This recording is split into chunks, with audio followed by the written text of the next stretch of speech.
타인의 기준에서 벗어나 나를 소진시키지 않는 삶의 존엄. 비교가 시작되는 순간 삶은 타인의 것이 된다. 깨우침, 삶의 지혜. 사람마다 살아가는 방식은 다르다. 이 말은 너무 익숙해서 자주 흘려듣게 된다. 그러나 인생의 절반쯤을 지나오면 이 문장이 위로가 아니라 사실에 대한 고백이었다는 것을 알게 된다. 누군가는 정해진 시간에 출근하고 누군가는 해가 뜨기 전부터 하루를 시작한다.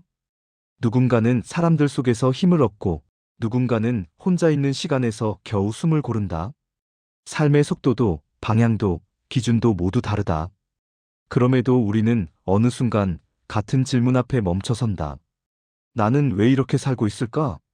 젊을 때의 이 질문은 호기심에 가깝다.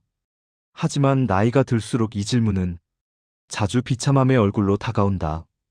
그 순간부터 삶은 서서히 내 것이 아니게 된다. 타인의 기준으로 자신을 재단하고 남의 속도를 나의 지체로 오해하며 누군가의 성취 앞에서 괜히 고개를 숙이게 된다. 특히 50대에 접어들면 비교는 더욱 집요해진다. 위로는 줄고 책임은 늘어나며 몸은 예전 같지 않고 되돌릴 수 없는 선택들이 하나둘 떠오른다. 그때 우리는 자주 스스로에게 묻는다. 나는 제대로 살아온 걸까? 이 질문 자체가 문제는 아니다. 문제는 이 질문이 성찰이 아니라 자기 부정으로 기울 때다. 그때부터 삶은 점점 숨이 막힌다. 아무리 애써도 부족한 사람처럼 느껴지고 이미 지나간 시간까지 스스로를 벌주듯 되돌아본다. 그러나 곰곰이 생각해보면 우리는 애초에 같은 출발선에 서 있지 않았다. 누군가는 더 많은 선택지를 가지고 시작했고 누군가는 책임을 먼저 짊어진 채 출발했다. 환경도 조건도 체력도 감당해야 할 몫도 달랐다. 같은 기준으로 삶을 비교하는 것 자체가 처음부터 무리한 일이었다. 공동체 안에서 산다는 것은 모두가 같은 방식으로 살아야 한다는 뜻이 아니다.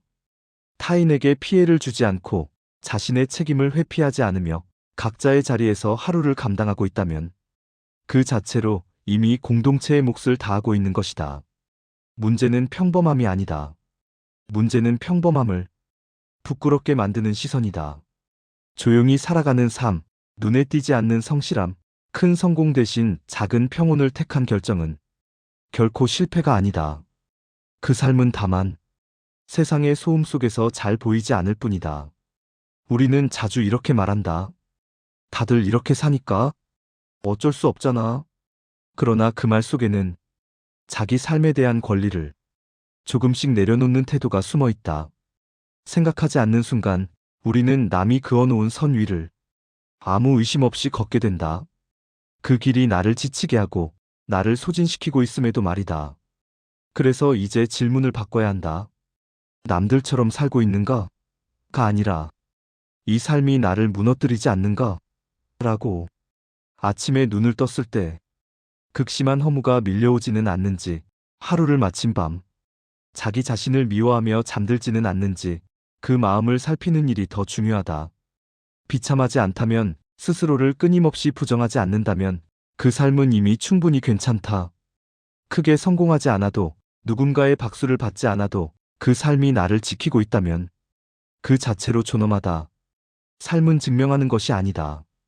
견뎌내고 이해하고 받아들이는 과정이다. 각자 생각한 법칙이 있고 각자 선택한 방식이 있다. 그 길 위에서 자기 자신을 함부로 대하지 않을 수 있다면 그 사람은 이미 자기 삶의 철학자가 된 것이다. 비교가 시작되는 순간 삶은 타인의 것이 된다. 그러나 스스로를 소진시키지 않는 삶이라면 그 방식은 이미 철학이자 존엄 그 자체이다. 그리고 그것이면 충분하다. 크게 성공하지 않아도 나를 무너뜨리지 않는 삶이라면 그 자체로 이미 철학이다. 이재윤 생각.